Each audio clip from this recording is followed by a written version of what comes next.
Welcome to Middle Fingers Up. I'm your host, Kieran, and today I'm sitting with someone I knew I needed to talk to the moment I met him. A little while back, I was moderating a spoken word panel on anti-racism, and when I walked into the room, across the room, this young man greeted me with a huge, warm smile. I guess the best way to describe it is like he did it in a way that he would, let me say that again. The best way to describe that would be when he greeted me with this huge warm smile is like someone who just got connection. And after the panel, I knew I needed to keep talking to and with him. And so this is Rahell. He is 23. He is mixed race. And he'll describe himself as a passing white kid. He's been unpacking his whiteness. He's been learning about that in-between as a mixed race young person. He talks a lot about his love for hip hop and how hip hop has played a part in educating him and showing up for him in ways that maybe environments and even people couldn't over the years of his upbringing. He also talks about his unlearnings of misogyny and survival. And probably the best part, all of it, is he holds a huge level of accountability, what's his to own and what he's working on to unpack. And he's doing all of this with honesty and heart. And so if you are mixed race, if you are unlearning whiteness, if you're raising mixed race kids like I am, or maybe you're even just reflecting on how survival shaped your identity, I think this episode with Rahell is definitely for you. So let's bring him in. Let's welcome Rahell. Thank you so much for being here today. How are you doing? I'm doing great. Thank you for having me. Yeah. Is there anything that you want to add to your intro that maybe I missed or you want to highlight and let people know about you? No. I guess still working on that connection part, still working on that connection part and, building community and, not even building community necessarily, but, finding community. I just love to be a part of it, Yeah. I think that's so well said. There's like finding, then there's building, then there's maintaining, like all these different parts of community that I think we all hold responsibility to. And so I'm excited for you, and I can also empathize with you too at the same time when you're like, I'm finding community. I'm in my mid 40s and I'm in that same place too, because I think you go through these learning moments in life or genres in life or eras or however you want to put it, where you're, okay, I had this community and now maybe I've outgrown it, or maybe it's not serving me in the way that I thought, or I feel like I need to expand on it. And so then you're finding different levels of community. So I'm curious to unpack with you today, like where you're at in your finding of community, and also like how you're contributing to it, because we play parts in also giving, right, as taking too. So, and that's a huge thing I learned from a lovely woman that I got to interview, Nike Aura. She talks so much about community, and it's not just what's the community doing for me, but also like how am I contributing to it. So I always appreciate how she lays that out, because you're street, right? 100%, and especially coming from like white places, it's gonna be like a vacuum in a way, and is definitely I am part of that. So it's I don't want to necessarily vacuum, like what's in this space. I should, definitely, and I think that's where that work comes in, that you need to kind of analyze and unpack some things about yourself that you might not be 100% right in this room all the time. You might not, your experience isn't going to trump other people's experience in this room. Like it would be if you're the only brown person in a white room, or if the only mixed person in a white room, I should say, you're not going to have the same authority when you're surrounded by people, that look like you or have your ancestry. Yeah. No. And I I hear you exactly. We wear so many different hats in those moments. Yeah, there's sometimes you're the one that's contributing in a way of where you're educating, you're teaching, and then sometimes and most times in my experience, you're the student in that room where you're like, oh shit, I'm learning so much here right now, or I should just stay curious in this conversation and I should ask more or whatnot. And I think it's just knowing. And I always say for me, the best way of being part of that whole thing is the superpower to life is having a self-awareness. If we have this ability to be aware of who we are to the best, and that awareness is always shifting and growing too, I think it helps serve us a lot when we enter these spaces. A, how to read a room, but also B, how to contribute in the room. So let's get into it. Let's talk about that. Maybe you can sort of start off with kind of the roots of little Rahell. So if you take us back to what it was like for little you growing up, who you were, maybe what you were noticing, and then when did you feel that first quote unquote in between or understanding, oh, I'm two races put into one, I'm mixed race. If you could kind of take us through that, bring us to that point. Well, it's weird because it's like when I'm little, I at this point, I just I just wanted to be one of the hockey kids, because the hockey kids were good.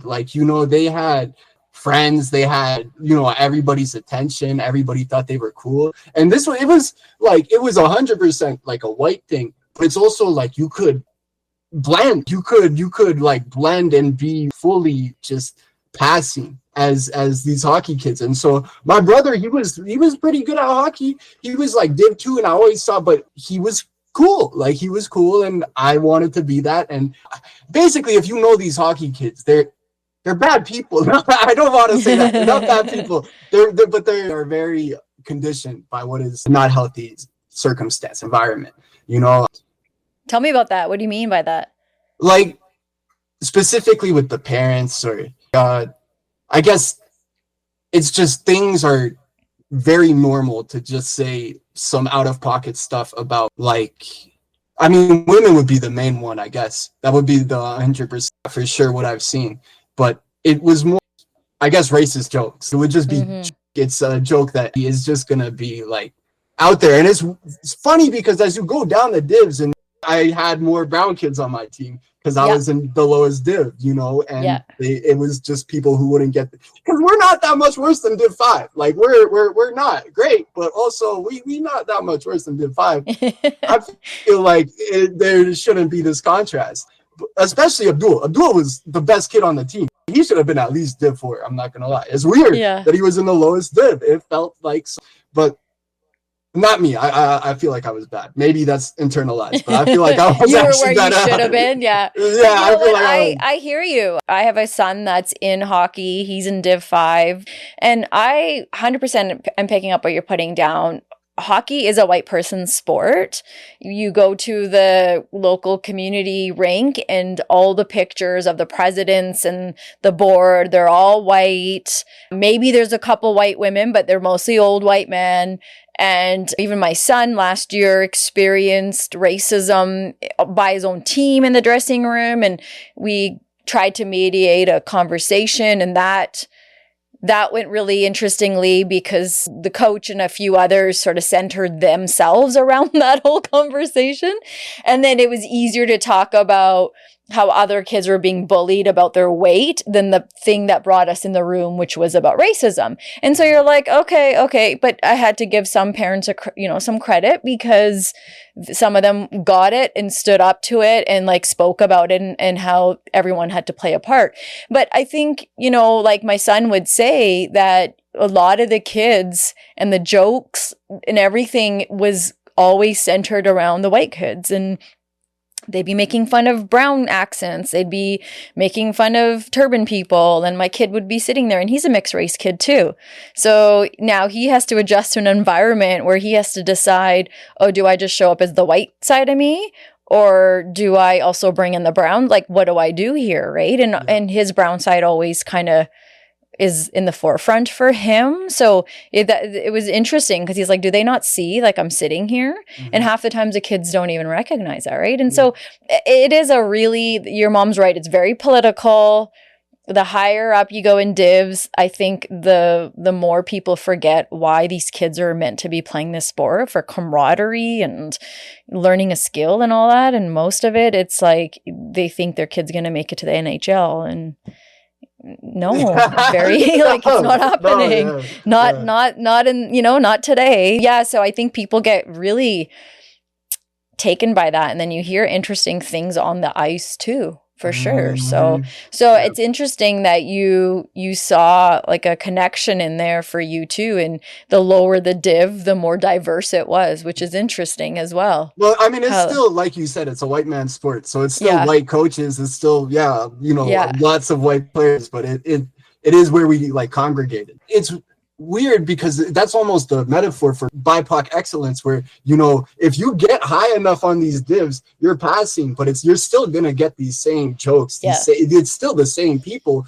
It's just now you're in the higher div. It's really, what did I do this for? Totally. So that's interesting. So for you growing up, then is hockey where you started to sort of see okay, I'm white, but I'm also of this other culture too, or like how was that going for you then? I guess it must be a later realization than I'm thinking. I can even remember, this is like very young age, at maybe grade 2, grade 3 through grade 6, and then in middle school I'm in circles with Iranian people, Persian people, and I'm still not really seeing myself in them. Maybe because of the specific uniqueness of being Kurdish, and that Kurdish is like often by nature of our own, by nature of assimilation, but also the rejection of that assimilation. We're trying hard to be distinct from our people that I am now trying to find community with.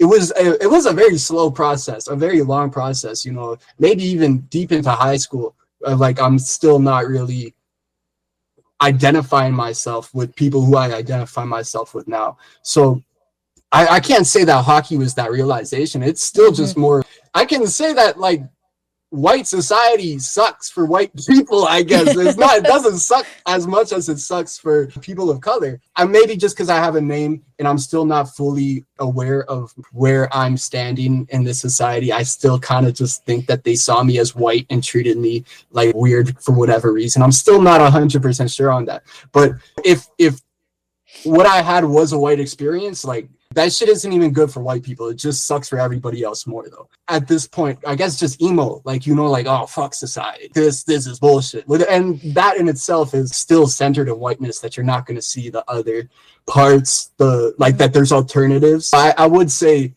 it was a late realization. It was definitely deep into my teenage years that I'd start seeing myself. And I think even after I graduated, once I started working, I guess it's still a realization I'm working on, and I'm still trying to fully unpack, I guess. Yeah, I know. Hey, it's like you're already going through figuring out as a young boy becoming a man, like the classic of the lifespan as an adolescent identity. Who am I and who am I not? And then on top of that, you have this extra complicating factor, if you want to look at it that way, or you look at it as a positive thing, depending this, like you have multiple races that you're balancing and figuring out, okay, where do they fit in? Where do they not? And your mom was also a single mom raising you. So you didn't really have your dad's presence there in helping navigate. So you kind of had to like fill that space by, as you're saying, now you're finding community from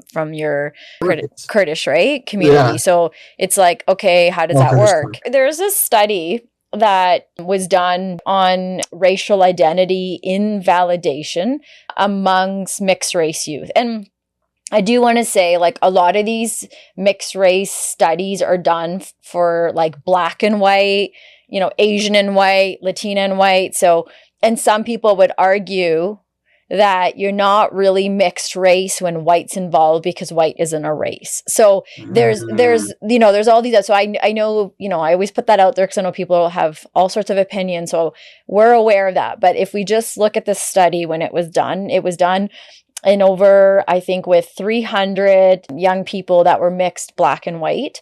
And what they were looking at with these biracial adolescents is that when people would deny parts of their racial identity, so if you look more white, then they think you're white. If you look more black, they're like, oh, what do you mean you're also white? You're just black. So when people deny parts of their racial identity, there's a huge link to depressive symptoms because it's already confusing figuring out who the F am I and all of that. And then on top of that, someone's telling you, well, that's not who you are, though. I'm going to put you in this box over here. You're just a black kid. You're just a white kid. You're not black and white.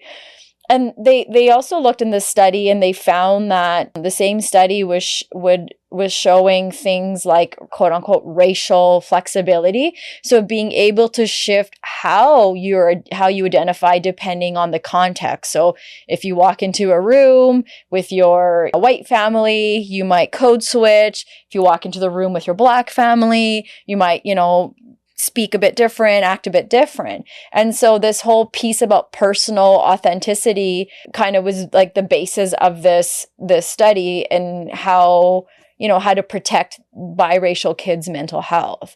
And so just kind of sharing the overview of this study, does any of that resonate with how you felt as a kid? Like, did you have to adapt who you were depending on the people around you? 100%. I think a lot of people that could be seen as white passing would understand the experience of like somebody saying racist stuff to your face about people that you identify with, about your people. And especially in like rooms where it's not one-on-one, where like it's just sort of a normal, even family, just kind of a thing just off the cuff. And I don't want to be the one person that's causing a scene. So I do think it is like a unique experience for me because like it's almost like I've heard that white passing is a choice. It's a choice that you can make. But I also think that's like a little reductive because of course there's just straight up like race, like that people, there is maybe a choice aspect to it would be a better way to say it. And so I think you can kind of just opt into that choice if you're not really like, if you don't have, like you said, a dad that had like your brown parent around or your BIPOC parent, your parent of color. Yeah, I like how you're trying to be so like politically correct. Is it? Would you say? But yeah, your brown dad, absolutely. Yeah. 100%. Well, I also want to include people that for sure. Yeah, you are community. Look at you, just trying to be so inclusive to everyone. Yeah. I do think it is like how whiteness is considered the default by general society.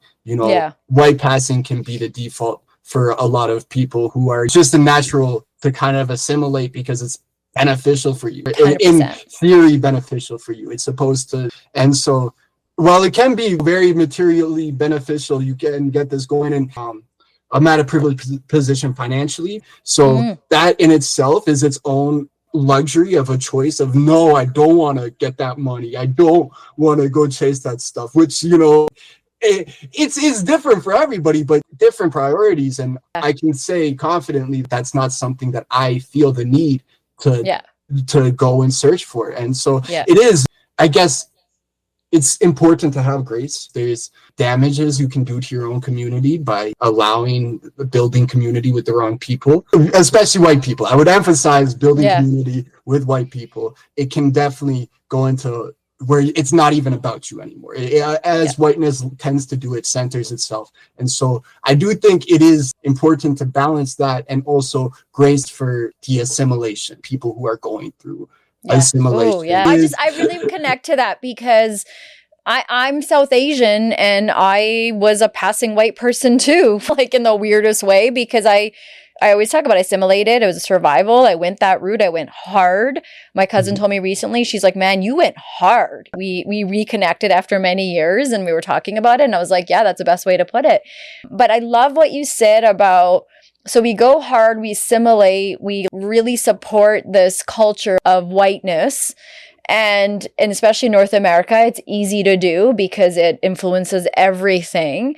But I love what you said about then where is that community that we assimilated to when we are now undoing that? And now we are finding ourselves and we're questioning some of the things that we said. And like you said, sometimes we damage our own community. Like because I belong to this white community, I gave wrong information to the white people. I supported a lot of their stereotypes. You know, I didn't even know half the stuff that they would come to me about my own community. I'd be like, yeah, you're right. We do that. You're right. Yeah. And so when we start questioning and unpacking that, it's like the most amazing magic show ever, because poof, they are gone. They don't have the capacity to sit there with you and say, yeah, let's unpack some of this stuff together. 100%. It's like, nope, there's no way possible that what you're unpacking is truthful to that. And I'm not that person. And so I think sometimes we have to learn the hard way. Like when we go all or nothing in these communities, there's some damage that happens. Like there has to be some sort of balance and understanding. Every community isn't perfect. Every community is not the best at everything. There's issues in my community as there are in yours. But you know, we have to balance that out. So I love that you said that there has to be some grace for people that are unpacking. And would you say that you have that around you as you're unpacking this passing white guy that you've been and part of your community? Like, are you shown that grace?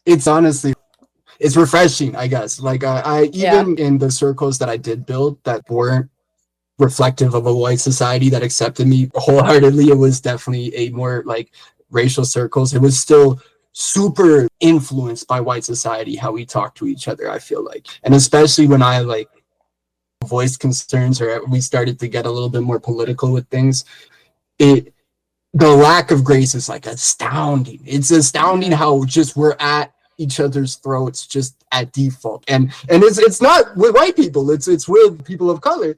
Yep.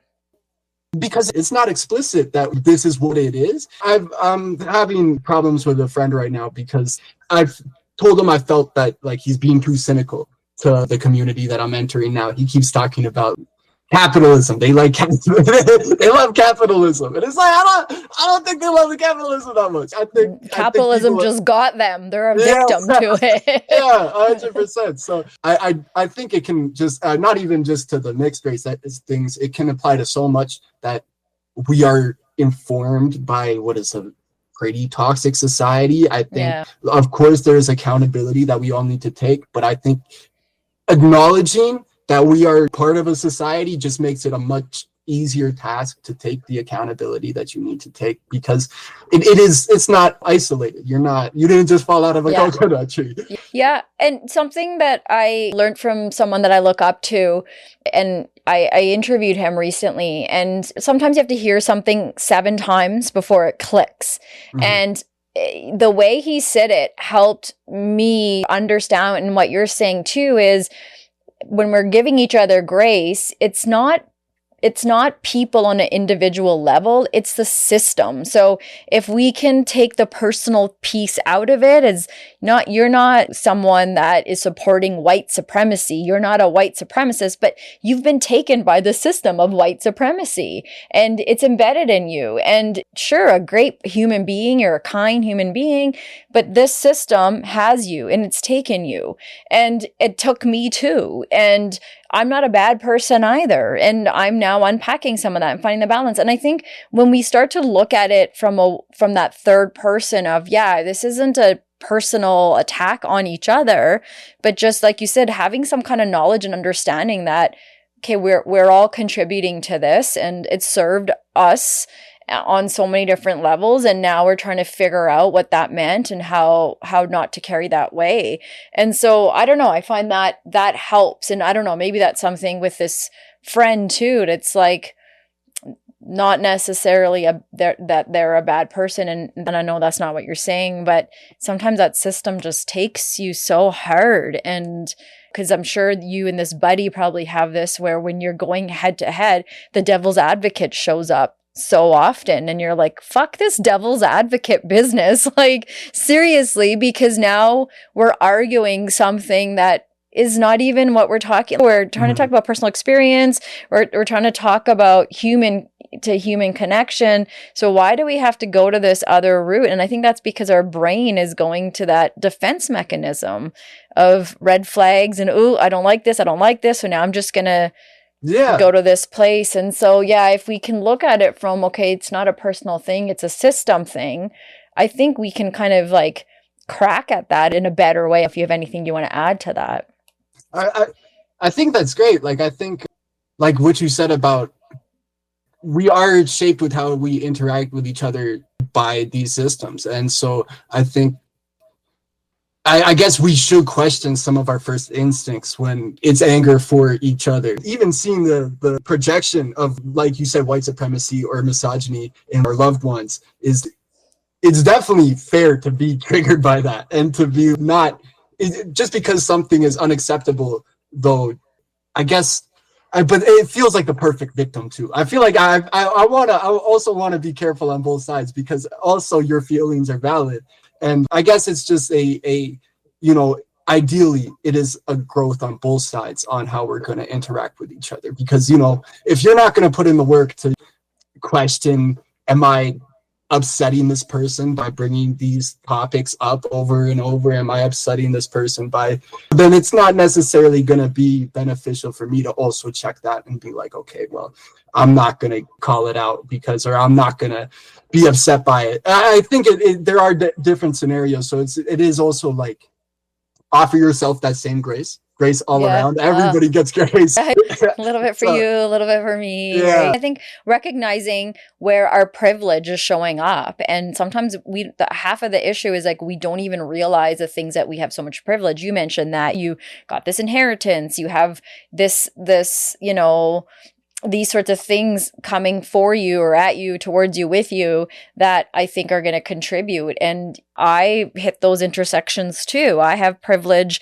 in many ways that I know other South Asian women like me don't. And I have to be aware of that and bring that to the table when I'm having these conversations. And so it's like, okay, it's not just what I don't have, but also like, what am I bringing to the table? I know I have a voice, and I can use that voice in a way that a lot of women in my community can't, and for so many reasons. And so I think we all have a level of privilege at all times that we have to also like understand when we're walking into these sorts of conversations or interactions. And so I'm going to ask you, so you have shared that you were accepted by the white kids, and sometimes your non-white friends were treated differently growing up, or maybe even currently. So can we shift a little bit? I want to talk a little bit about this. Like, tell me about the first time you noticed the difference of that white privilege that you did bring to the table and being accepted. And then you have these friends that aren't. Like, did you recognize that, or was it sort of brought to your attention? How did you get to that place? I do think it had to be brought to my attention, because I specifically remember a conversation where it's like, yeah, man, like these were kind of dangerous for us. I wish I could say like I knew off rip, oh yeah, but I think whiteness moves in a funny way. Like racism, it moves in a way where it's supposed to be like, you can gaslight so easily with it. You can immediately minimize. It was a joke. It was a joke, oh, what? We got a black friend. The black friend was there when he did it. Bro, come on.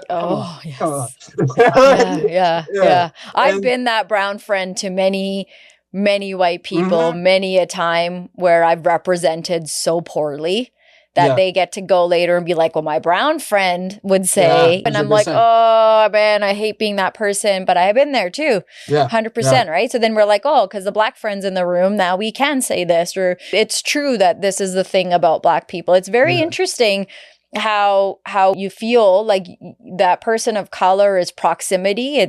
They're just there so that they can show up later as a stat in a conversation of, like my Asian friend said. When you're like, is that why you're keeping us around? That's really interesting that you're pulling that out. So that's interesting. But you'd say that kind of was common in gatherings? No, oftentimes it was just white people, but that was just specifically on a situation where I brought an Asian friend to a group which they're like racist and misogynist and they got all that stuff, and he ended up getting bullied that day, and I tried to stick up for him and then I got beat up. It was like a one-on-one and I lost the fight like crazy, but I stopped trying after that because I just got my ass beat. I was like, okay, we shouldn't even and so I specifically on that situation, I didn't necessarily process that, oh yeah, this is informed by racism, and there was stuff that I did to lead to this happening. But now that I'm older, it's so obvious. Like, it feels, why did you think this was going to be a good idea? Why? What do you think about that being at the age you are now, looking back at some of those painful moments? Like, what comes up for you when you think about even just that situation?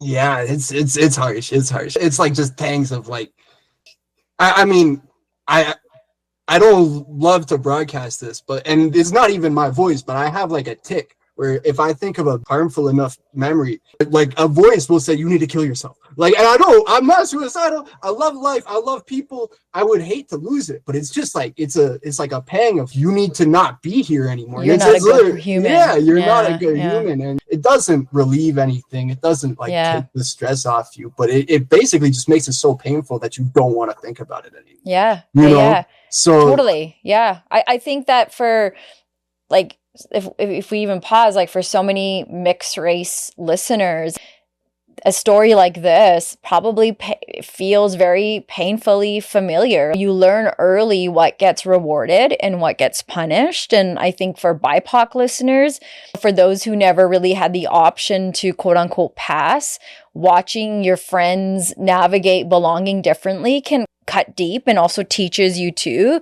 And then I think for like white listeners, like, this is an invitation to notice how early whiteness can give unearned access and how that shapes childhood. And, for those that are raising young kids, I think no matter how much you want to believe, oh, we're not racist, we're a very inclusive household, your privilege is going to show up because of the way you look in these circumstances. And it's important that these kids grow up knowing that. I think, so that situations like this don't have to happen. A kid trying to support another kid is getting his ass kicked, and then taking from there, oh shit, I can't have a voice in this. I can't say anything. There's so many different intersections, right, that are being impacted in that moment. And again, it's not anyone's bad people. It's just, these are like really important things that we can all learn from. Yeah. I think many people have been in that situation. I learned really early as a brown kid, if you can't beat them, you join them. Yeah. And that's how I cured my bullying. Like, that's how I stopped getting bullied by grade 5, because I joined them, and I joined them hard. I was like, I'm one of you. I'd go and find the Polly Pockets and listen to the music and do the things these kids were doing, so that I had the context to be part of the recess conversation. I painfully listened to country music for a long time to connect, because, and maybe that's why I hate it so much now, but I'm like, oh my God, I did it. I did everything and that was my story. I'm not saying that's everyone's story, but I can connect on that level, because I'm like, I get that. And I hope that you are giving yourself grace when you go back and think about these things. I hope that narrative changes for you at some point, that it's not poof, be gone. It's, oh, that happened for a reason, and now you have an opportunity to repave some of your future life experiences when you meet people and that sort of thing. So yeah, it's funny how hard it is to get to a mind state where you're not just abusing yourself. Yeah, it's weird that it takes something. It's not just a day you wake up and you're like, oh, okay, I'm going to be nice to myself today, which of course you do need to make a conscious choice for it, but there is also the practice of it. And Yeah, I just wish it was easier, but I'm here for it. Yeah. You're here for it, and I think that's brave. Honestly, and I hope you truly believe that that is brave, because it's less hard to show up and work through it, or sorry, it's less hard to not show up, you know what I mean? And it's harder to do what you're doing. And I think even when we go back to that research study, like those kids that were showing those depressive symptoms, like fast forward to what you're saying, there's a reason why that study is showing that, because there's truth to that there's so much confusion in where do I stand, where do I not, you know, where are you being rejected, where are these experiences not coming out in the best way. And so we're all learning from it, and then it can leave people in these kind of places where, yeah, you think poorly of yourself, you don't even know what to think of yourself, self-worth, all those things. As I don't have to tell you, you would know it impacts all of that. And and now you have to, as you're aging as a young adult, now you have to like work through that stuff so that by the time you're my age, it's not even harder to undo some of that stuff, right? Like I think the best thing we could teach young kids is self-worth.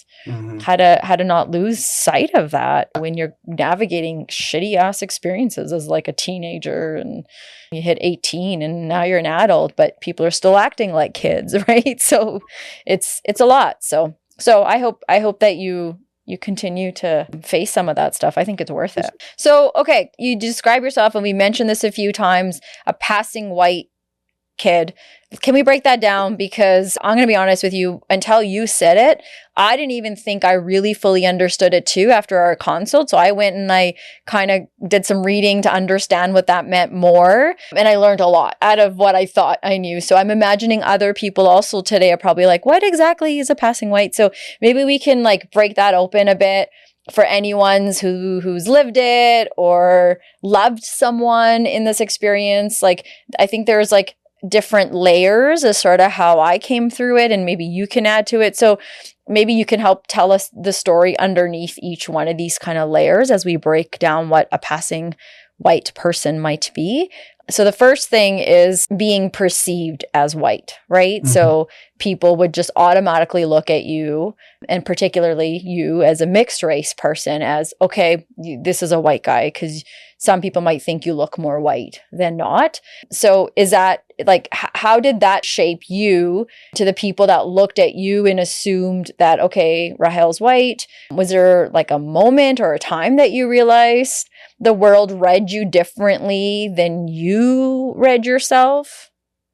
Yeah, I think I would have read myself as, I'm white for, it's like, a good portion. It's weird to balance acknowledging who I am as a Kurdish person, because in itself, the Kurds are, like I said earlier, they are driven to assimilate. It's almost, it's part of the Kurdish experience, but also that's also a unique, that's more part of the white experience than the Kurdish experience is actually being deprived of itself. So I don't even want to fully say that, but like, this is the whole balancing act of, I'm trying to not do that. I don't want to lose that part of myself, but I also have to acknowledge that part of myself is going to be lost, or that part of that culture is going to be lost just from the nature of the position I'm in. So as much as I can try to reconnect and give back, there is some experiences that I won't be able to relate to. And there's some points where I'm not going to be able to be super knowledgeable and speaking on that experience from like a first perspective. So that is even beneficial for whiteness, that I'm in this room, and if you can be like, oh yeah, this person, he's from this area and he didn't speak up when I said that, like you were saying earlier, like about being the brown friend, it's just beneficial, it works. And so it's kind of just one of those things where I just need to be, I think, knowledgeable of it. I need to, and caring. I can't, like, a lot of days I can see in my brother doesn't want to care. It's too much. And like, I can't necessarily fault him, but like, it is also, I would have wished that we could have gone through this together. And I wish it's just stuff that's bigger than us, I guess. And I think that's important to remember. White passing involves a choice. And I heard it in a conversation about Karen from The Office. It was on a rap podcast, and it was specifically about Karen from The Office, on if it's safe to classify her as passing. And I think race is a construct. As we know, whiteness specifically is a construct. And so Italians were considered whatever back in the day. And now it's not even white passing. We're just white. It's just, I fear that for myself too. I fear that for myself. I fear that for my kids, that there comes a day, which, like, if I were to ever be with somebody of my complexion, I would have to keep a name that is a fourth of them. They'd have to, and a name that isn't from a language that I speak. And so really, if I didn't make a conscious decision, my kids aren't going to be white passing. They're just going to be white. And if I don't make a conscious decision for myself, it feels the same way. I'm not going to be white passing. I'm just going to be white. And like, I don't know for sure, because again, of my name and because of the facial hair and maybe the eyebrows, I don't aspire to that. I might have aspired to that as a kid, or might even have known what I was aspiring to when I just wanted to be accepted. But like, I think now it's just different priorities of who accepts me and where that acceptance comes from. I'm still like very new to it. I'm still working. But what does acceptance mean to you? Like, if you are truly feeling accepted in a room, what does that feel for you as a mixed race kid? It's like slow. It's like people will take the time to hear you out. I don't think it means whatever you say is good, but I think it's like we'll take a second, I guess, for this. And of course, I'm a white passing man. When I'm in a lot of rooms, I get that grace of, yeah, we're going to hear you out. But I have like this dream of, and it's a recent dream. I had this like 2 nights ago where I was in, it feels like a country club or something, and it's all white, and I'm white, and we're all white, and we're all just being white and like chortling. And then I say something, and now I'm outside just sprinting from a pickup truck, and it's in the woods. I feel like that, I guess, a lot of times, where it's people like to put like a lot of social justice movements. They like to put like a lot of like, you say the wrong thing and they're going to be like, get them. And it's like, that's really not how it is. This is the movement where you're about to get the most grace, because people know why you're saying stuff, whether it be the wrong thing or the bad thing. They have an idea of, okay, well, this comes from somewhere. And outside of these circles, it's a lot more like what we were talking about as accountability. We are not seen as all interacting and influencing each other and being influenced by the world around us. We are individuals who make our own thoughts and ideas, and that comes from within. And my thoughts and ideas are better than yours. And it's so I guess what acceptance means to me would be an acceptance of the world first, an acceptance of, okay, things are like this colonialization happened. An acceptance of yourself, I guess, would also be important too for mixed race people like me. There is going to be a point where it's like, oh, you kind of have to accept that you're nebulous, that you're not 100% going to fit into either box. And that's all right. We're not supposed to do that. They're not designed for us. It's not designed for people. It's designed for white people. And then it comes to a point where, like you said, we're in the era where there's a lot more understanding of context of why people say what they say, why someone, because of history and all these sorts of things, that we can get to a place where we can start creating our own boxes. We can start building our own tables that we can pull up chairs to, and not trying to fit into this one. And I think there is now so much more space and room for us to start doing that. And you even talked about you're seeking that kind of community for yourself as well. So I think there's a level of, when we have awareness and understand our privilege, we know, okay, we're not looking for confirmation. I'm not entering this community so that, like you said, they're always agreeing with everything I'm saying, but because I want a sense of belonging. And when I have a sense of belonging, I have safety. When I have safety, I have the capacity to be able to actually crack myself open and really do some good, deep ass work. Mm-hmm. But until I have safety, I can't do those things. And so I think for someone, like when I hear you speak, I hear and imagine that in this dream that you have and this truck you're running from, that the next crazy ass scene is that you're just literally building your own table. And you're like, okay, whoever wants to come to this table and have these open conversations, let's do it. So I also, you know, when we look at these layers of being passing white, you kind of talked about this, but there's also this layer of receiving the advantages of whiteness too. And you've talked about that as well. Like passing sometimes gives a different kind of safety and belonging, benefit of the doubt. And what's one moment where that privilege showed up in a way you couldn't ignore, would you say? That is a tough question.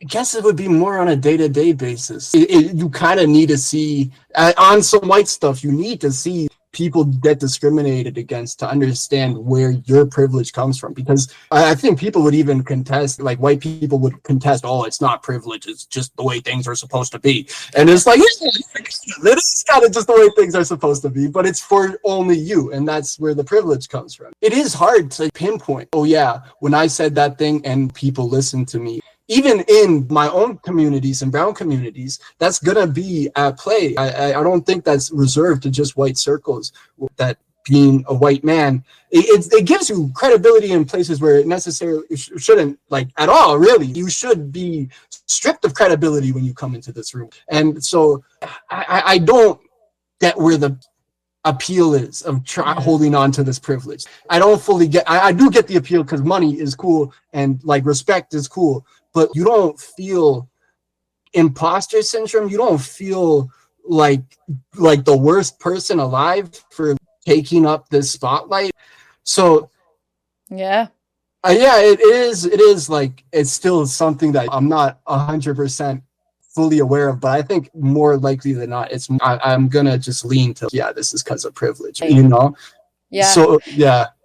And even when you and I were at that, and we talked about this as a consult, but when we were at that anti-racism event together, there was a moment where people were allowed to ask questions to the panel, and no one really asked any questions. And I understand too, I think people were trying to make sense of what was being said. But one of the very few white people in that room, and again, this is an anti-racism event where a lot of people of color are majority at, and one of the white people there, I think it was getting uncomfortable for her. And she didn't ask a question, but she wanted to make a point of, hey, you know, everything's not about racism. Poor people have problems too. And it's kind of what you're saying. There is absolutely, there's people in all different races, including white people, that are in a lower socioeconomic status, for sure. But I think sometimes we forget to acknowledge that if you put a person of color and a white person in that same level of low socioeconomic status, and they both are going to the bank to get help, or they're both going to a medical office for support, because of the way that white person looks, not knowing that they're in poverty, that white person is going to almost always get the first help, get picked before that person of color. So again, we have to be honest about these intersections that we're all at. So sure, white people are going through hard times. No one is saying they're not. But isn't it interesting that we're in an event trying to give space to people of color for 5 minutes, and we're already being told, whoa, let's bring it back over here too. And I think no shade on that woman. I think really what happened there is what happens all the time in our social gatherings, where we go right away to this generalized place. And we have to start to realize, like, no, whiteness will almost always get the first dibs at whatever's happening here. And we can't shy away from that. And so it's kind of like what you're saying, like even as a white man going into a brown circle, you're going to get some kind of privilege, even in that kind of moment too, and all these sorts of things. And again, it's not to make anyone feel like shit, but it's like, recognize your power, I think, is what we're saying. I recognize mine as a brown woman, and God, I only have so much of it. And I still have a responsibility to recognize that when I walk into certain spaces. And I think we all, and especially if you are white, you have a level that you kind of have to sort of be even more so responsible about, I think. And then you throw in like yourself, my kids, where there's this mixed, you're getting pulled by one end as a minority, and then you're getting pulled by this other end as someone who has all this privilege. It's fucked because you're like living in two, like literally on one extreme to the other, and you're just trying to make your way in the middle here. So I think then we go to this other layer of passing white to the split. Inside you're mixed and outside you're treated as white. And that's where that eternal external split shows up when you move through life and relationships, friendship, school, work, and all of that. And even your sense of self, I would imagine. Yeah. Yeah. Sorry, it's definitely more externalized these days though, where I'm having conversations about it. I guess before it was much more indecisive, and like that indecisiveness, it just leads to whiteness. It just goes like, all right, I'm gonna just try and be white then. And not to say that there's a problem with this journey and that that frames it as it's leading to whiteness, which it's not. It's just there are points where you're gonna get indecisive and you're gonna want to be like, well, you know, if there isn't a place for me here. And I think that's what you were saying. Nike was talking about, what can I bring to this community should really, that's when it should carry, because it's not just you in this community that benefits from your presence. It should be everybody. And so I do think there are other stuffs at play, and that whiteness is also individualistic, I guess, like neoliberalism and how whiteness are tied together. It is like something that having care for other people of color, or even just as a white person, having care for people of color, this is what's supposed to balance that. It's like what's supposed to maybe not have you talking over this person, maybe not have you second guess this person because you don't know all the way. So I think like even for that woman, she could have chose to just give her privilege by not saying anything and showing up as a support and being curious. And her contribution could have been allowing her silence so that other people could speak. Now, after you make that comment, no one's going to say anything after that, because all the people of color in the room are going to be like, you're right. Yeah, everyone, and kind of skip over the whole point of what we're trying to shine the light towards. Yeah. So it's totally like what I 100% agree with what you're saying. But again, and I think the thing that we keep coming back to and repeating is this recognition. Like, we all have to recognize these roles that we play in these circles, in these boardrooms and whatever jobs, school, raising kids, everything in between. Again, it's not about getting stuck on we're bad people, because we're not going to get anywhere when we do that. It's okay, this happens. And when someone of mixed race, someone of color is sharing a lived experience, it really is not playing devil's advocate in the moment. And it is truly like believing that that is actually what's going on. But because when you can't connect as a white person to that experience, it's so fascinating because the world is built around you. And when you can't, you're like, well, there's no catalog. There's nothing for this experience because I've had all these other experiences in the world.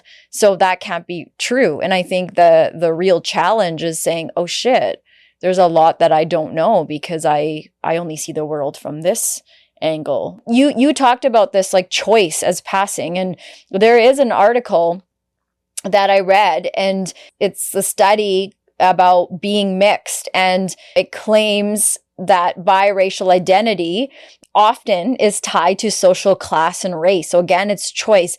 And that in this study, they found that people that were mixed race, that came from a higher like socio status background, they actually were more likely to identify as biracial because they had a closeness to safety and feeling connected because they're part of capitalism or whatever you want to call it. And so that they felt the safety to be able to say, you know what, I am this race and identify this way. And people in this study that were from a lower status, there was so little safety and just lots of survival that they didn't even have the capacity to be able to say, I come from these both communities because they're head to the ground, surviving, trying to get through. You're nodding, as I would imagine you kind of connect with this, or this makes sense to you. I've never thought about it like that. No, it's not necessarily something I can relate to. Like this feels like a more specific, but it makes a complete sense. It does connect to me in the sense where it's like whiteness is a choice. Sorry, I know what you were like. I know what you. Yeah, like you were saying, race is a social construct, which is so true, right? Like biologically, there's nothing in us DNA wise that connects us to our race. Yeah. It was done in a way to put white up top and the rest of us, and this is when we think of the slavery eras, colonization eras. And so all these races came up then to be at a lower status. So then that always kept white up top. And we've all just carried it and continued it in our societies over time and time and time and time and time. And so it 100%, I agree with you when you say it's a social construct, because it's created to sort of run the systems that are made for certain people to rise to the top and others to keep fighting to get to where they need to. And so it is interesting when we look at it that way, because you're like, well, what does that even mean? You know what I mean? Like, even there's studies out there that when my husband and I say we're an interracial couple, there's studies that say actually when you mix a BIPOC person with a white person, you're not an interracial relationship, because white has power and the rest of the races don't have power. So we're not two races because white isn't a race. But then you read articles that argue that too, right? So you kind of have to it's like that social justice stuff, like you're saying, like you kind of have to take in a bunch of different factors and figure out, okay, what does this mean? But I do agree about the power piece, because the power does lie. And if you want to look at white as race, Caucasians as race, go for it, whatever. But there is power there. And so that impacts, I know my kids, that's my job to keep in the forefront of their mind too, that they're bringing in both of these communities to every table that they go to, and they have to find where their sense of belonging is, but also understand there's times where they're going to have to really understand what it means to be that white kid in that moment, or that's clicking, right? For you, if you had advice for like little Rahell or little kids like my kids that are mixed race that are navigating this, what's something you know now that you would go back and tell these young people that are navigating this?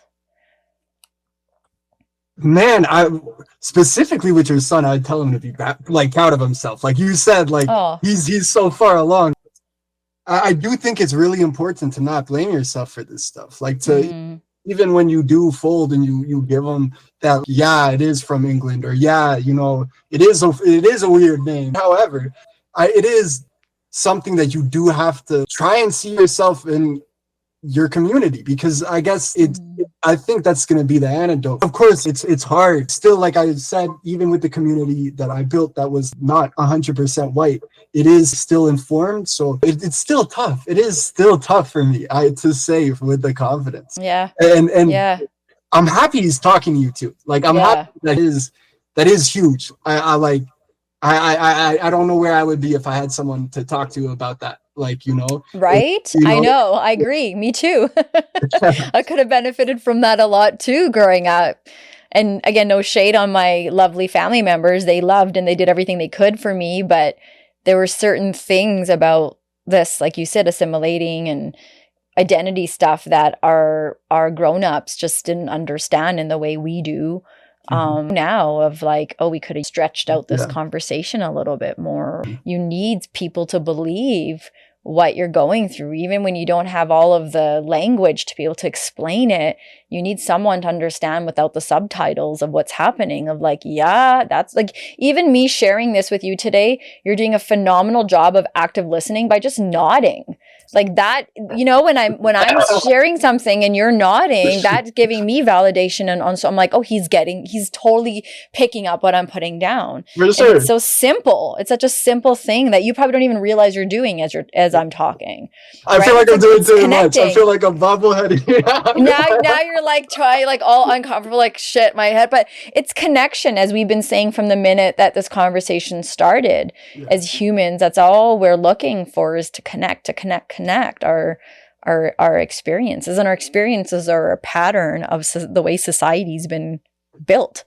Right? Like that's just the way that at least I make sense of it, and on so many levels. I think I want to say here, for like mixed race kids, again, you guys are allowed to hold complexity, and you didn't fail anyone, and you guys also are in this place of where you're surviving and trying to figure that out. And again, for BIPOCs, like, your observations matter, and you saw things that others didn't. And I think validating that, and white parents raising mixed kids, this is a reminder to understand how complicated belonging is for your kid, and try to do it without guilt and a lot of curiosity. And for white listeners, again, reflecting on what being seen as a white person has afforded you, and what parts of identity were made invisible or unsafe. Like, I think that's really, really important in what Rahell and I are talking about. I don't know if you want to add anything, people that are listening. I have a few other questions for you still, but in this point, if anything's coming up for you that you want to add.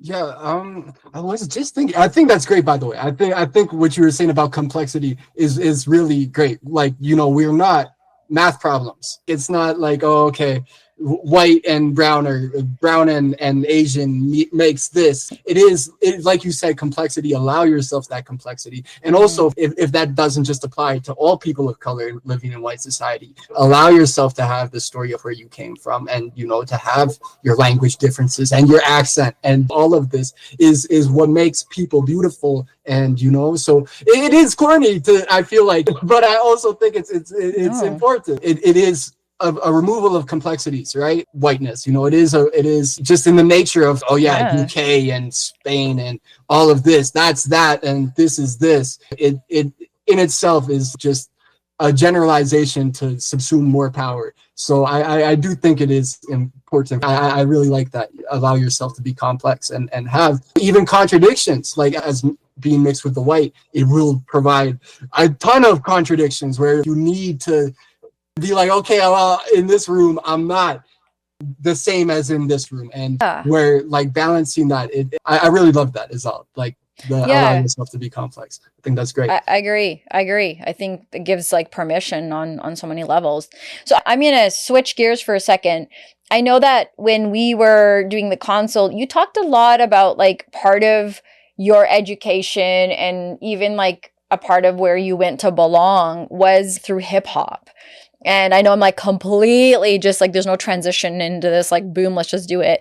And I don't know if it sat well with me, but it sat with me. I was like, oh, that's so interesting. Because I think sometimes, like, music helps us fill in the blanks in that maybe conversation or human to human contact just can't, right? It's like less intimate on so many levels, but then it is also intimate because it's music. So can you help us understand, if it's a lyric, if it's an artist, it's a moment, what did hip hop do for you as you were building your identity and learning a lot about who you were and about the world?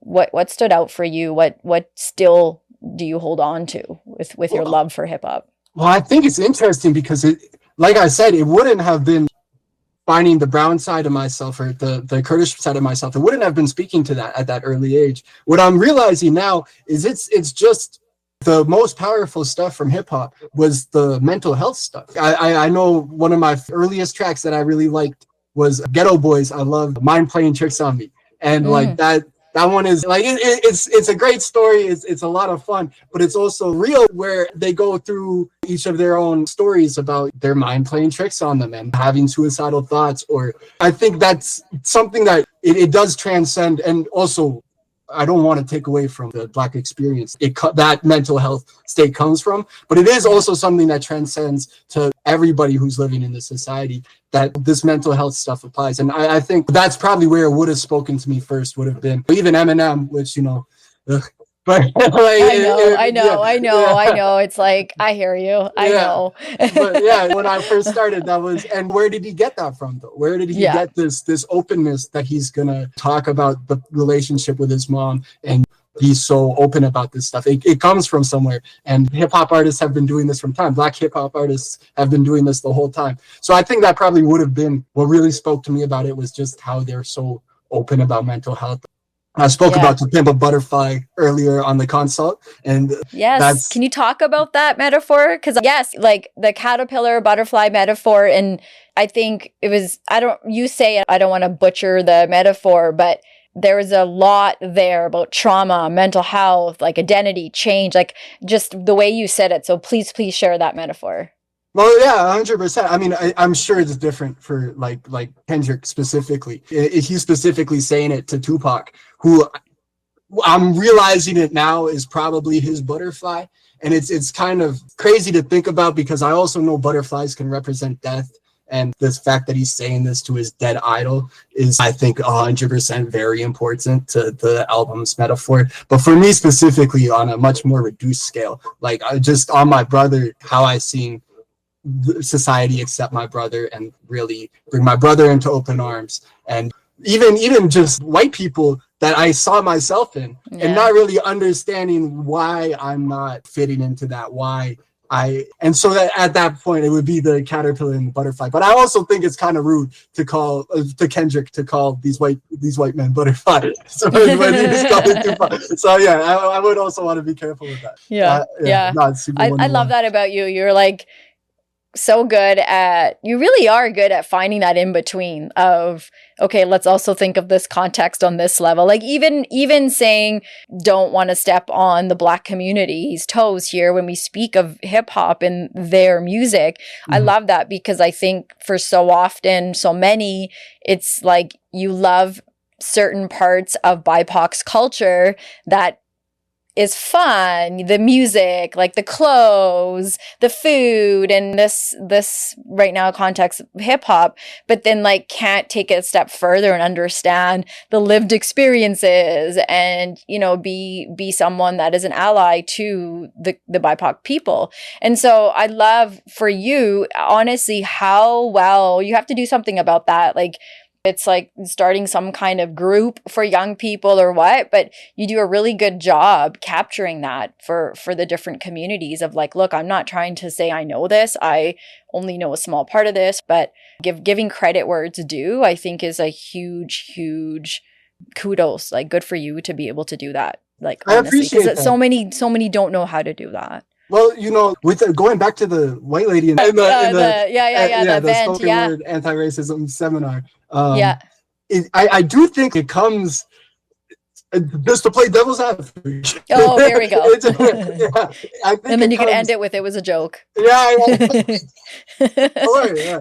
So I think it comes from a leftist point of view, specifically with her. Let's take it to money. She maybe been reading too much Marx and wants to talk about class identity, class solidarity, which it's basically, what would the point of leftism be if that what it requires? It requires a removal of your identity. And I was even talking about this in our consultation, when it's, what is the cost of coming into these circles as a mixed race person if it's asked that you subsume that part of yourself, that you don't hold that part of yourself, So I think it is one of these things where if you do want to build a broad coalition, where you do want to have Black people and Asian people and brown people and even some white people there, it's important that we are all understanding that it's different contexts and different meanings to different words. And I do think that's kind of what I'm learning now. It's not necessarily are your politics, your ideas like 100%. It's more like the grace that leads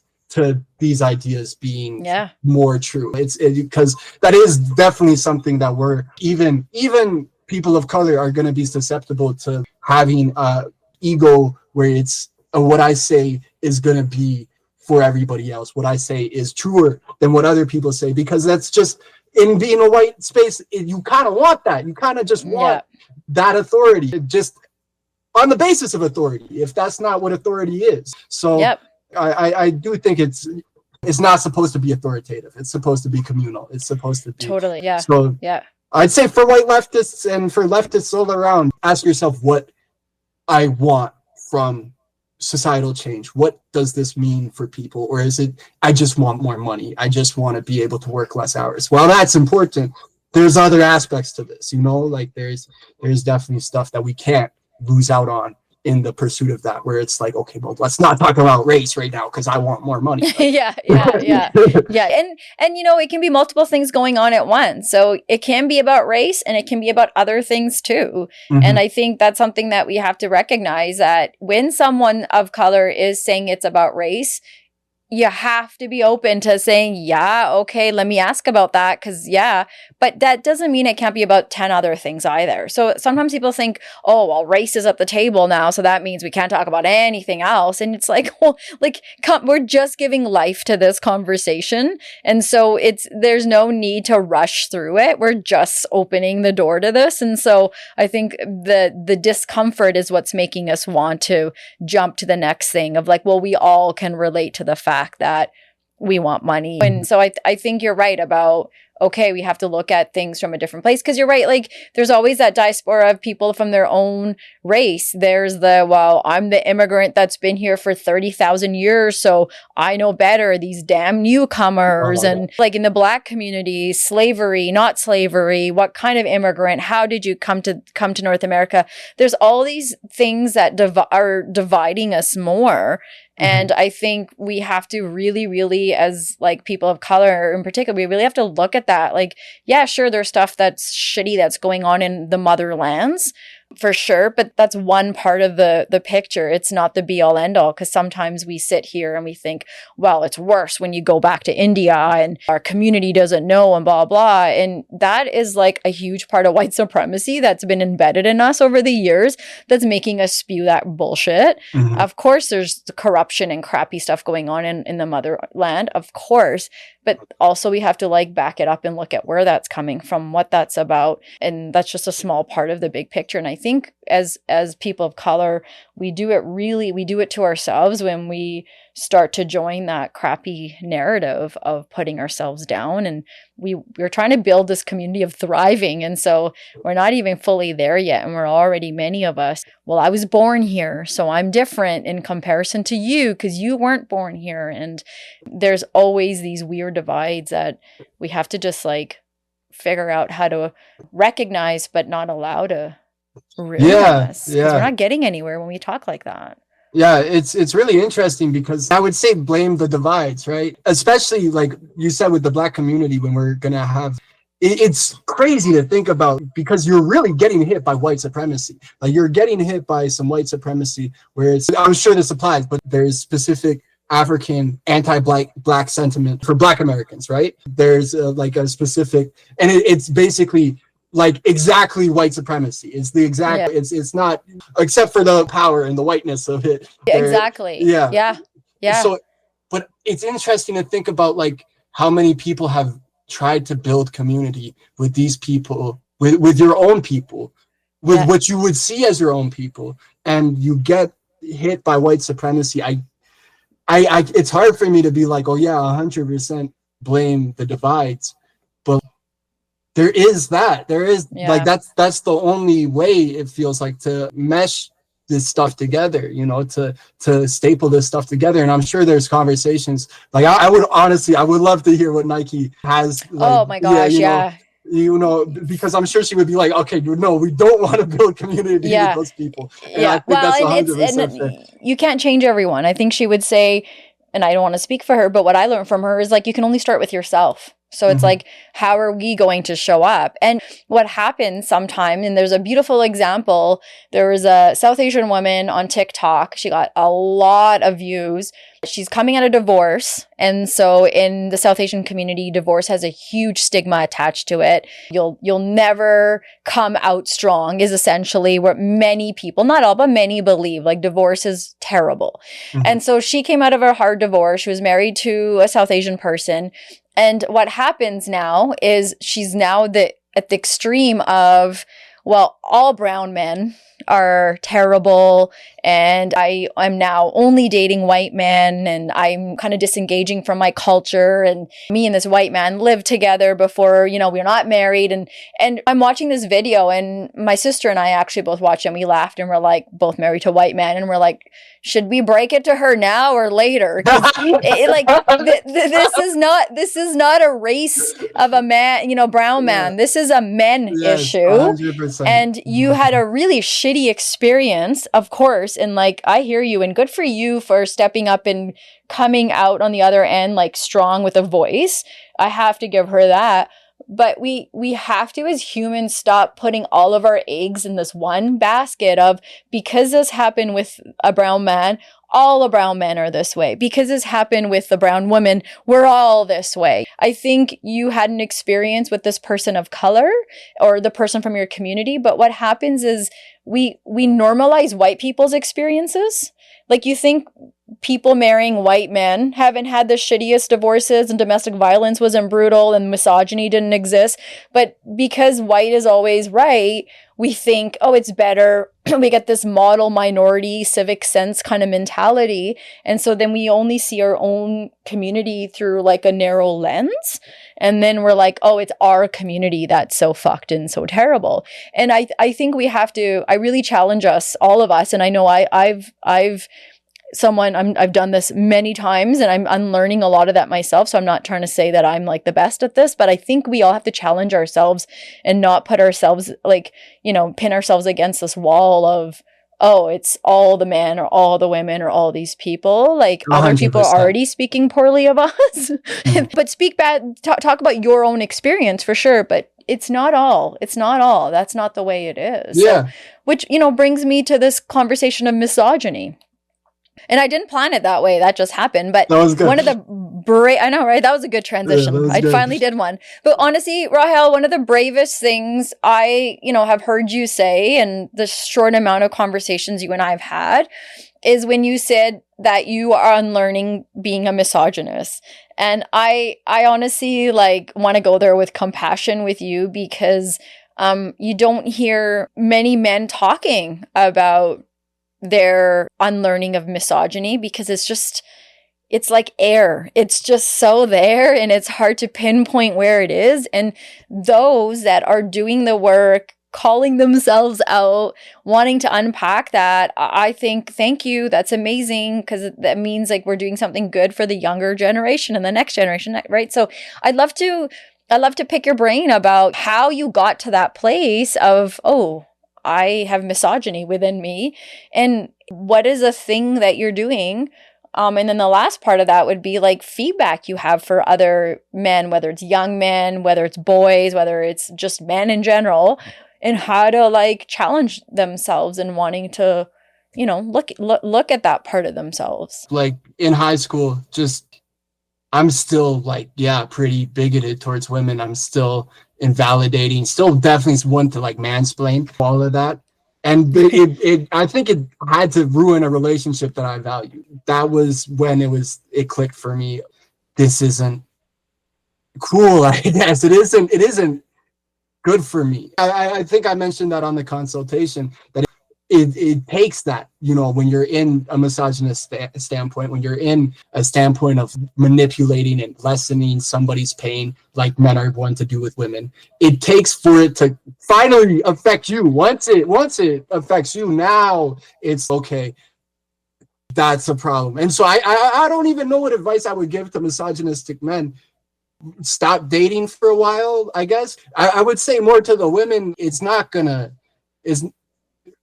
but that also feels like perfect victim shit. Hold on. Oh man, the life of unpacking, it sucks because you stop yourself in mid as you're about to make up. You're like, well, that means. But I picking up what you were gonna do, and good for you for catching that. Yeah. But okay, maybe it's. Where would one start to ask themselves? And I'm asking like on behalf of men. Like, where would men start with? How do I wear that? What does that mean? Like, how would a man look at misogyny and want to explore that? Like, okay, for you, it was a personal impact. And so sometimes that incidental learning is where it, we're like, oh shit, Mhm. this directly impacted me, a relationship with another woman. And now that sucks. So I got to look into this.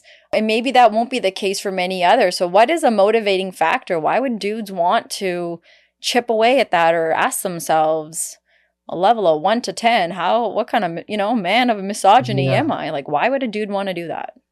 It would be good for their family first. I mean, it's but that's reciprocal, which it is one of these things where, like I was saying, how being white, it sucks. It's the white experience also sucks for white people. It just sucks less than it does for everybody else. And if that's not the same thing for being a man and non-binary and women, it's the exact same thing. You're not gonna be happy in these misogynistic circles, in these transphobic circles, in these homophobic circles, because that doesn't just affect these people. It does affect those people the most. But you'll see with transphobia all the time, cis women are getting hit by transphobia. It is not something that is exclusively for these bigoted communities, bigoted intersections, or these intersections that are being bigoted against, being marginalized. So Yeah. I would say that acceptance is rewarding for everybody. Inclusion is an inclusion of everybody. I think white people should analyze why not having your voice centered and dominating the conversation feels like you're not being accepted. Like that's not the same feeling or the same phenomenon. It might be a similar feeling, but it's weird that you get this feeling for a completely different stimuli. I would just say, for advice, we don't know everything and we're not going to know everything. And it might feel like the role of a provider, like you got to provide stability and whatnot, and you got to but I think like there's ways to provide connection. I don't think people act in the social justice circles that when these conversations of toxic masculinity come up, like it's a broad condemnation of masculinity as a whole, when it's like really specific to no toxic things that masculinity comes with. It's weird to get caught up and start defending the parts of yourself that, like, in a way, it makes things that aren't toxic. The provider stuff wouldn't necessarily be toxic until you fought tooth and nail to not have women in the workplace providing for themselves. It would have been like, oh, that's kind of sweet, but it's like, it's not, because it's like you're trying to hold people hostage. So I guess don't fight so hard.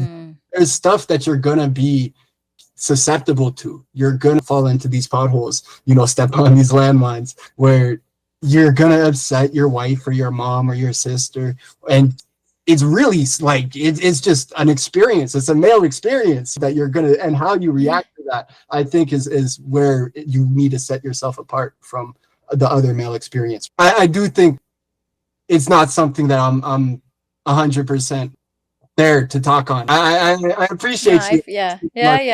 But Well, I think you're doing a good job, and I think the thing is, again, awareness. We've said this like 1,000 times today. And honestly, that is really what's been weaved through this conversation is, look, like we all have work to do. And as a woman, I have my own. And then as a woman of color, as a brown woman, there's layers. Like we said, we meet at these intersections and we have to be aware of them. And I think the piece about misogyny is that it's so deeply embedded in so many, so deep in there. And little boys are born literally with it. You can do nothing to guide them. And it's just been the survival of the fittest, and it keeps showing up. And I think we all have work, whether we're women raising boys or men raising boys or non-binary, whoever we are, we do have work to chip away at that. And there's tone, there's language, there's lots of different ways that it shows up. And I think, honestly, truly good for you at 23 to start opening that door, because it's not an overnight process. And you're going to fumble a lot, just like the rest of us, through this crazy thing called life. And good for you at the age you are in your 20s to sort of be able to recognize, and who knows where you'll be by the 30s, 40s, and so on, right? Like every decade brings some kind of new learning, experience for all of us. And so I think there's a lot of learning that you're doing that is really like inspirational. And I encourage all of us to look at that. And even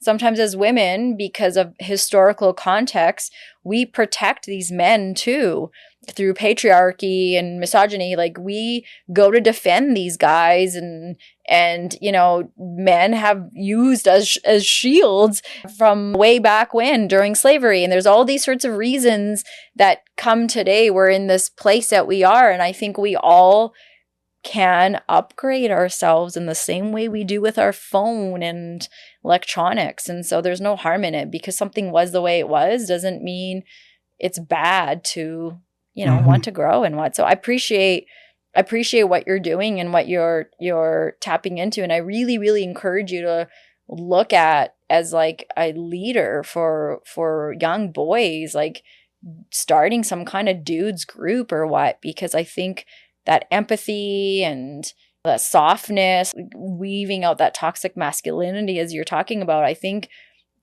our boys really, you know, can use a role model like you to say, I know nothing. And but here I am. It takes a lot to be able to say I know nothing. When you were saying about intergenerational teaching, when we're teaching our boys or even our girls about what it's like, but specifically, that's a question that I wish I'm realizing I wish I had thought more about what I would say to other misogynist men, because if that's not a conversation that every dad who's tapped into this stuff, who has a wife that they care about, that they're not hating for her gender, it's a conversation that you should have with your boys. It's a conversation that you should be consistently having with your brothers. And so, yeah, I think it's really interesting that it took me a while to answer that question. That's what I would say. Get to a point where you can answer that question, the question of what would you say to misogynist men.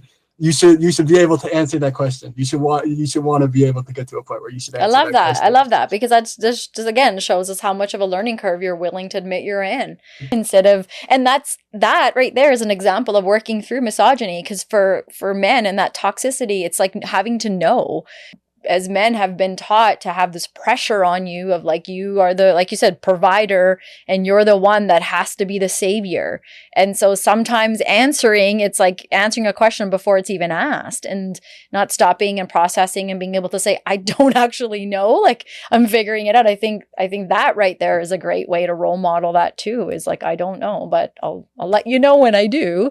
And I think that your generation can do such good teaching to the older generations as well. We just need men from every genre to want to have the permission, I guess, or give themselves the permission to want to have these kind of conversations. But yeah, like you men all have had a woman at some point, I would hope, and if not, the only connection, a mother, somebody gave birth to you and brought you into this world.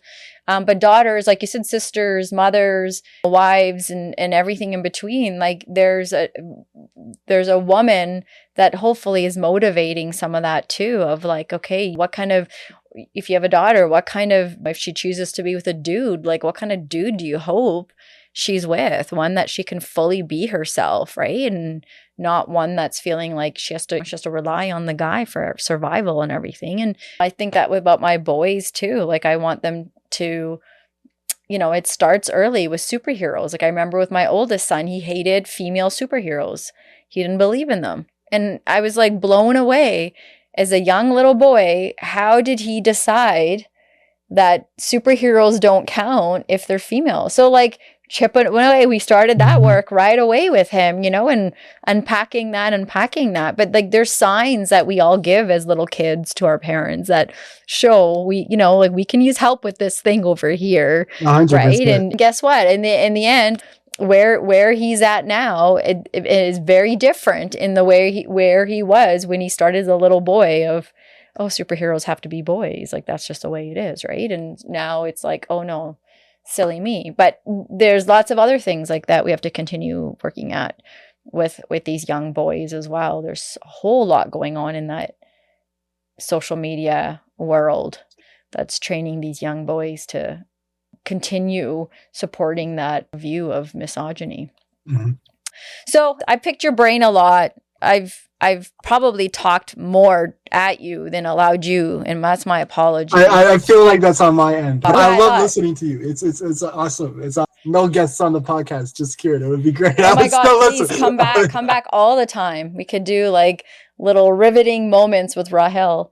Okay, but anything you want to go back and add to, or something that I didn't ask you that you were really hoping would come up today? This is that kind of moment to let me know. No, you asked everything I was hoping for, but I guess I would want to go back on the connection, like how these specific intersections are connected, and that everybody's going to have to really pay attention to, like you said, be aware. Like, it's not something that just white men had to listen to. White women, your husbands, you can also take stuff from these intersections and the fact that these stuff exists. So I think that it's all connected. I guess that would be and I think maybe I've stressed that almost too much, that we are all in a society, and that we are informed by these things in our society, and that we should be aware of that and take accountability, but also kind to each other because of it. And I mean, I guess that would be the main takeaway. This work is hard work, but it's important work, and it makes it easier to really, and that's what the work should be. It's not just what makes it easier, but it is also part of the work is acknowledging that these things exist. So I really think what you're doing is important, because I think it also applies to that, especially like when we're talking about the pain that women feel and the pain people of color feel. I think it's not stuff that we hear every day, and stuff that is even pushed to the margins when it comes up. So like, I really appreciate it. I wouldn't know as much as I do if it wasn't for you. That's like really kind of you to say. No, it's all right. That means a lot. I appreciate that. I think it takes a bunch of us. I'm just one small part of the big picture, and as you are, and as others are, and the guests that have come through, and it's been 3 years, and it's been a lot of reflecting, and probably the thing that I leave with out of everything in the last 3 years is I have so much more to learn. I have guests like you that come on that teach and leave me feeling curious, and like, I always say that's a selfish thing as a podcast host, but it's also the thing I'm proud of, that I want to keep doing, is like keep opening this door so that we keep building this platform for our voices. And we need you, we need more, we need everyone. I have the sexy job of hitting record and asking a couple of questions, but it's people like you that show up and want to have these conversations. And I talked to a lot of people in the background that are so impacted by various episodes, and I invite everyone. I'm like, you want to come on and talk? And a lot of people are scared to, because they're not sure. And I think that tells me that we have a lot of work to do still, right? Because we want everyone's voice at the table. But I do appreciate their part in showing up, listening, and sending messages. And then there's guests like you that are like, hell yeah, I'll come on, after meeting me for 1 hour. So I'm grateful. I'm grateful for people like you every day that make this podcast, keep thriving, keep going on. So, and we'll keep doing it. So, yeah. So if you were going to leave people with one thing and only one thing, what do you hope that they will leave with today? The grace part. Have grace for yourself and for your community.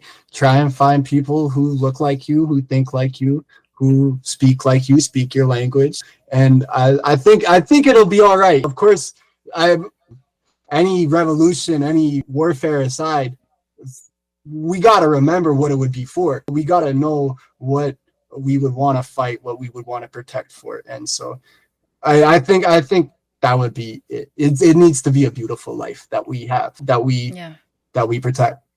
Yeah.